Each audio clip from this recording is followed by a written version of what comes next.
What is happening, people? Welcome. Today we are talking all things Tottenham versus Fulham this weekend in the Premier League. It's a fast-moving fixture schedule at the moment, with 2 games a week pretty much from now until Christmas. And I am joined by Fulham fan and friend Barney to talk about this game as a Fulham fan for the opposition preview. So, Barney, how are you doing?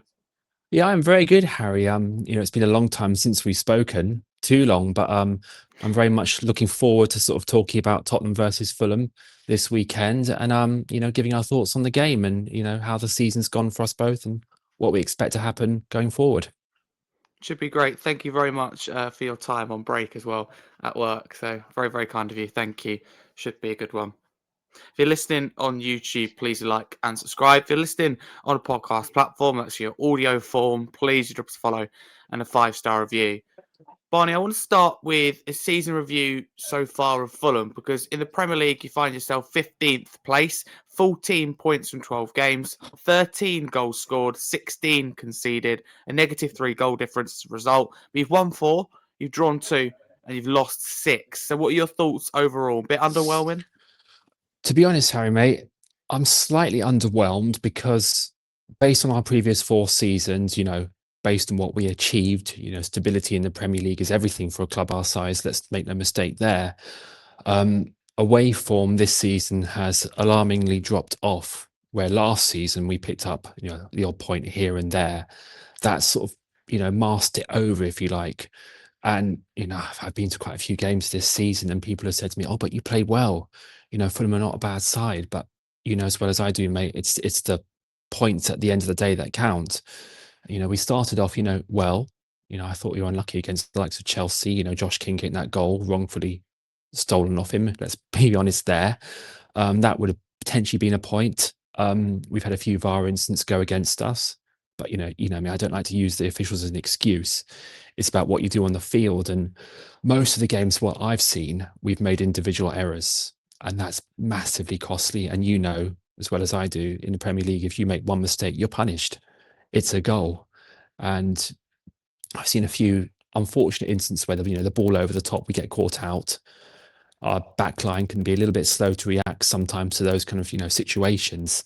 If I was a defender at school, you just boot the ball out, you just clear it. So those kind of errors have cost us hugely. Our home form is good. We've beaten Leeds, we've beaten Wolves, we've beaten Brentford, Sunderland. Most of our points have come from home. At the Cottage, we're good, but the away form is a worry. I think going forward we need to pick up a few more points. Hopefully Saturday we turn the corner, but it's going to be a tough game against Spurs. It will be tough. Thank you, Barney. Appreciate your honesty more than anything as well with that. And it sounds like the complete opposite to Tottenham, because, I mean, for Tottenham, it's a case of away from home, 9 times out of 10, we go and get a result. Arsenal kind of forgetting about that. That was awful. But at home has been the real problem. So, yeah, complete on its head. But, Barney, in terms of individuals, firstly, what's one player that you think has impressed you the most? Josh King. That was the most Yeah. easy decision I can say, hands down for us. I mean, him and possibly Kevin has glimpses of what he can do, but he's not adapted to the speed of the Premier League yet. But I've seen his trickery, his creativity. He can make things happen. But yeah, I go with Josh King. I mean, he's the most obvious candidate for a future England star for me. He's been carrying us because we've had a lot of injuries lately. Obviously, Muniz is out for a while. We're going to lose a lot of players to AFCON as well in January, which is a worry. So I'm concerned about that. Who's going to step in our back line? Who's going to cover those kind of key areas? We got players who can step up, but Josh King, his creativity, his thinking on and off the ball, his speed of thought. I mean, he's only 18, but his maturity is, years ahead. So remember this post. He will be an England international within 5 years. I guarantee it. It's just a case of whether we keep him or not because he's that good. Thank you. He does look really good. So good start for him at Fulham. But I never like to ask these questions, Barney. But the reality is, you're not quite maybe where you would have wanted to be in the table. So I do have to ask: is there anyone you've been disappointed with, player-wise? It's very tricky, but me, I hate to call out individual players. I hate it. But if there's one player who I'd say is all run, he's good speed, he gets down, but when I watched him against Cambridge and other games, and then Marco played him as a makeshift forward, it just didn't work, and that's Adama Traore. I'm afraid, yeah, he has moments, fine, and he's got the speed, he's got the build, he's built like a rugby player. I wouldn't want to tackle him. I run for him, but he's just his performances, I would say, in the most nicest possible way, just haven't been up to probably the standard he wants. And I just think sometimes him, and occasionally I think it's a tricky one.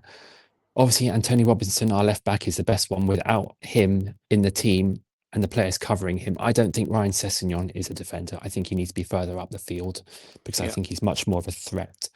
I think he's wasted in the position he puts, if I'm honest with you. And obviously, we'll get to this, but I would play him further forward against Spurs. But that's just me. That's just my opinion. But yeah, I say Adama Traore overall.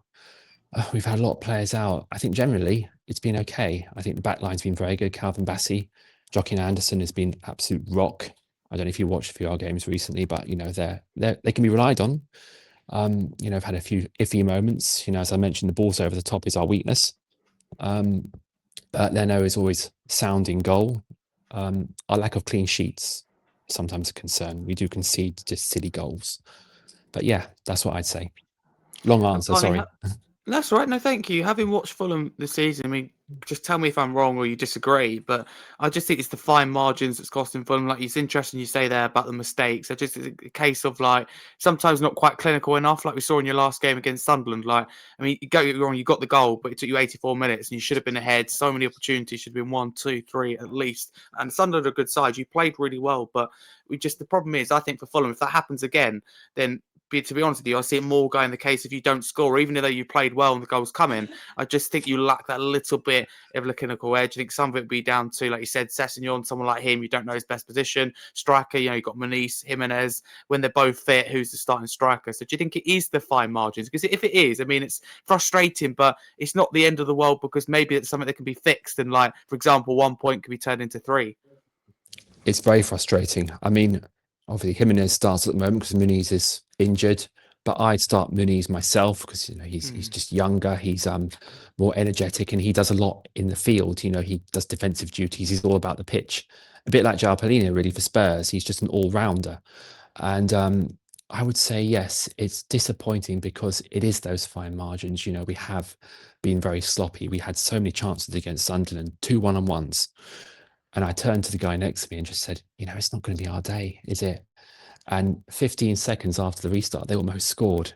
And that was pretty much their only major threat of the game. But I'm a positive person, you know me. We kept a clean sheet. We were good defensively. That in itself, I mean, it sounds a cliche, but you keep a clean sheet, you've got a better chance of winning, haven't you? Keep the ball out. That's half the job done. So defensively was sound, but yeah, I'm not being funny. No disrespect to Sunderland, but we should have scored 4 or 5. We've made it a lot harder than what we should have done. Definitely. Done it the Fulham way, as you would say. But no, thank you very much. But on the game itself then, Tottenham versus Fulham this weekend, it's really hard to think because we're just off the back of, game week 12 and for Tottenham also Champions League game midweek. So busy stuff. But how do you feel as a Fulham fan going into it? Are you confident? Are you nervous? You think you get on okay? My response might surprise you, but I take, how Marco Silva's record against Thomas Frank is. So, I mean, obviously Thomas Frank is going to play slightly differently with Spurs than he did Brentford, but they sort of know each other well. There's a good, relationship between them, and that's nice to see on the touchline.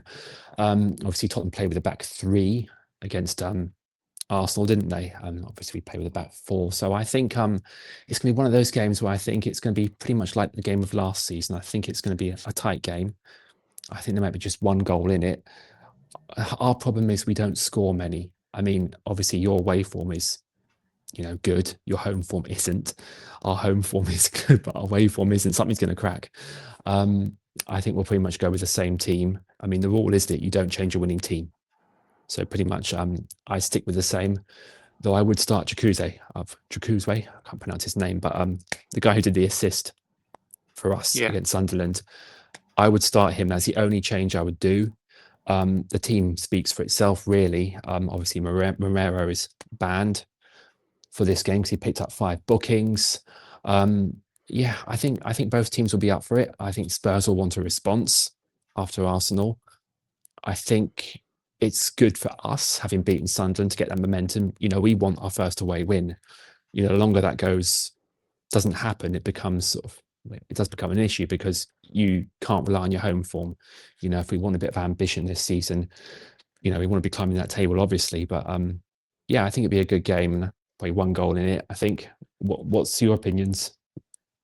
I think I feel okay about it, but not as confident as originally because of Arsenal. At the time of recording, we don't know the situation with Tottenham PSG, but you just feel like maybe it's a little bit of a free hit. But the next couple of games, Fulham, Newcastle, seem to mean a lot because, as you know, Barney, the table's really congested. Like Tottenham sit 9th, but within 1 game, we could find ourselves 14th, 15th, roughly where you are, or we could find ourselves 2nd or 3rd.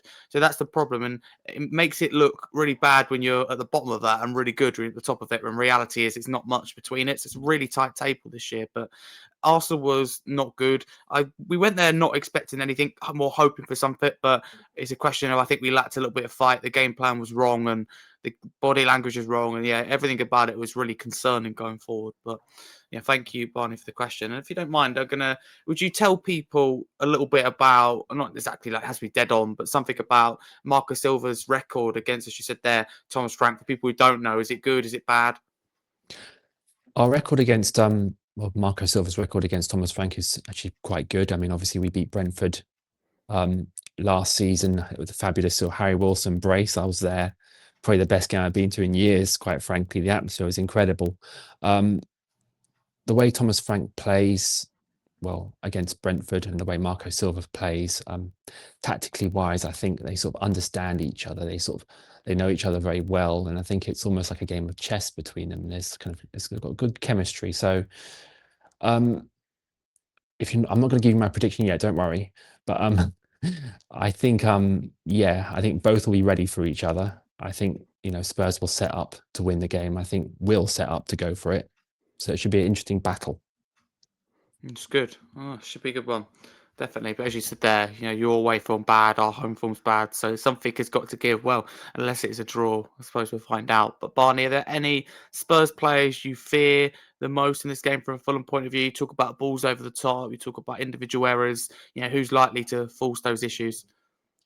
Charlison is a player I've always admired. So I think Mhm. he's a threat because he's just the kind of player who can get a goal. I mean, was it he who scored against Arsenal, wasn't it? I mean, that was Yeah. just beautiful. I mean, that was a shame about the result, but that was a goal worthy of getting, winning any game. I've been watching it by quite a lot. That was wonderful. So he's always a threat. He makes me worry. Van der Ven, obviously your defender, is one of those kind of defenders who's just got speed on him, and he's always good for an assist, in a set piece. So he concerns me as well. He can get down, the wing and stuff and make problems. Obviously, you've got injuries with Solanke and co, but that aside, you've still got a lot of good quality players who can do damage on their day. You've still got a very good squad, make no mistake, who can do the damage. And, being a Spurs fan, you have high expectations, naturally. You should be a lot higher than you are. You should be challenging for the Champions League on a regular basis and higher. So, yeah, it's early doors in the Premier League. But yeah, those two, and obviously the main man himself, you know how I feel about this guy, João Palhinha. I think he'll evolve in the squad this year. I think you've yet to see the best of him. I mean, he's just all over the pitch. Certainly was with Fulham. Just he does his defensive duties. He chips in with assists. He might get the odd goal for you. He defends. He makes tackles. Oh boy, he makes tackles. He's Mr. Tackle FC. But yeah, those 3 players are the ones that I'm watching out for as potential threats. Thank you, Barney. And to flip the question, who from Fulham can hurt us? Because I look at someone like, of course, Josh Keane, but Kevin, if he's on it. Anyone else that maybe comes to mind? Jacuzzi, if he's starts, Yes. yes. Kevin, Jimenez is a goal poacher, so he's one of those kind of strikers. He'll loiter, and give him one chance, one moment of quality, he'll punish, as we saw against Sunderland. Our back line, I've been really impressed with actually lately. It's been a long time because I played as defender at school, so defense is a big part of what I think builds a good football game. You've got to have a strong back four. And I think I think he'll go with Sessegnon, Kenny Tete on the right, and I think he'll go with Anderson and Bassi at the back. I think that will be key. I think we're capable of keeping a clean sheet. I definitely do, because I think we can keep Spurs at bay. Touch wood. You don't want to hear me say this, but I think we are capable of keeping a clean sheet. I think our defence is key. That's where I think points could be won and lost at the weekend. I think we had to keep it tight. And if we can get a goal, if we can score a goal, you never know. I take a draw, though. To be honest with you, our attack isn't great. Partly down to injuries, but also we just lack that quality. We have a lot of quantity, but wingers is a big problem. Odegaard, Taylor Johnson, nobody's really made that position on either side, particularly that left-hand side. Nobody's really claimed it, or as a striker position. So the front three is so hard to predict with Spurs at the moment, and whoever it is isn't often producing the quality. But Barney, let's get to it then. The big moment. What is your score prediction? I want to be totally honest with me, and also who you think is going to score. Richarlison for Spurs, and I think Harry Wilson for Fulham 1-1. Oh, going 1-1. And would you take a draw now? If I said to you, look, take a draw, move on to the next game, would you accept my offer? I 100% would, because I look at our December fixture schedule. Obviously, we got now Newcastle, our quarterfinal, to fit in as well. It's going to be a hectic month. We've got Man City at the beginning of the month. Then we've got Palace at home. It's going to be a tough run. December's going to probably define our season. So yes, if you were to offer me a draw now, I'd 100% take it, because you just want to start chipping away at the kind of the points you need, really, to kind of make progress in the table. I'm sure you'd want to win, but I'd take a draw. Oh, would you? That's interesting. I didn't know. I thought you would say take a draw, but at the same time, if your December, fixture's tough, I mean, you could do with winning this game and going into it with a lot of confidence, because the way we're playing, and I don't know how we're going to do against PSG, because this could change what I'm going to say, but the way I just watched us against Arsenal and the way that you played against Sunderland, I think you can definitely beat us, to be honest with you. I hate to say it, but I think it's a huge possibility. Can you see any chance that you can get a win? I'll be honest with you, mate. The only ones who can beat us are ourselves. If we do a Fulham, and this is my honest assessment to you, if we do a Fulham, then I'll be concerned. But if we play how we did, and this is my honest answer, if we play how we did against Sunderland, take our chances, and I think we can beat you. I appreciate that again. Love the honesty. And to end then, end of season predictions. Firstly, with my club Tottenham, Barney, how do you think they do in terms of where you think Spurs will finish under Thomas Frank in the league table? I've seen lots of, I speak to a lot of Spurs fans. We're good friends. Obviously, we speak a lot. I've seen mixed messages about, Thomas Frank, is he the right guy? That's just silly talk for me. Of course, he's the right guy. It's too soon to judge. You need at least a season. Obviously, Spurs fans have high expectations, but if I was to be a betting man, I would say you'd finish in the top 6, 7. I think Thomas Frank is capable of that. I think you will come good. You have enough quality players, certainly, in my opinion, to do that. And in terms of Fulham, I think we'll finish about 12th to 15th. I can't see a massive improvement to us. I think we'll get enough points. Home form is key. It worries me, players being away for AFCON in January, how we're going to cope with that. We need to sign a couple of players as well. We're short, definitely. So I think we'll finish about 12th to 15th. Sounds like your expectations, understandably, has gone down from the start of the year. Because you like to tell people, because obviously we speak behind the scenes, as friends, etc. But would you like to tell people what your expectation was kind of at the start of the season compared to now? To be honest with you, during the summer, I expected more transfer activity. Obviously, since Mitrovic has left, granted, we've bought players in and strengthened, but we've never truly had a proper, consistent goal scorer. I mean, you probably watched enough of our games to realise we always create chances, but our conversion ratio to those chances has always been, quite low. So my expectations were to sort of boost, push on from last season and challenge for Europe, if I'm honest. Premier League survival is always first and foremost, though. And obviously, I can't forget that we're in the quarterfinals of the Cup. We don't talk about that enough. We are literally very close to Wembley again, and that's an achievement in itself, and that can't be overlooked. So yes, I would take at this stage a lower mid-table finish. That's still good, for a club our size. It's where you want to be, and touch wood, hopefully a cup final for the first time in my life. Exactly, yeah. Doing all right in the Carabao Cup, to be fair, through to the quarterfinal. Thank you so much, Barney, for your time. Really appreciate it. But it was really good to chat to you. Where can people find you across social media? They can find me on X and TikTok. I'm quite, prominent on both those now. I'm starting to sort of increase my Fulham content quite a lot now because as not many people know this, but the Football Content Awards actually messaged me directly and encouraged me to actually do this. So it's something I actually am going to start really pushing for this year and actually boosting out my work to sort of, say this is who I am and this is what I want to do. And that's thanks to you too, Harry. So you can find me on X and TikTok. Good stuff. We're certainly doing a lot more in the future, autism collaborations, football collaborations. So stay tuned. Me and Barney hopefully going to have a really big 2026. But again, thank you very much for your time. And to everyone, thank you for listening. If you're listening on YouTube, like and subscribe. If you're listening via audio, please drop us a follow and a 5-star review. I'm very sorry, Barney, but you know what I'm going to say. Come on, you Spurs. Just like a song, I'm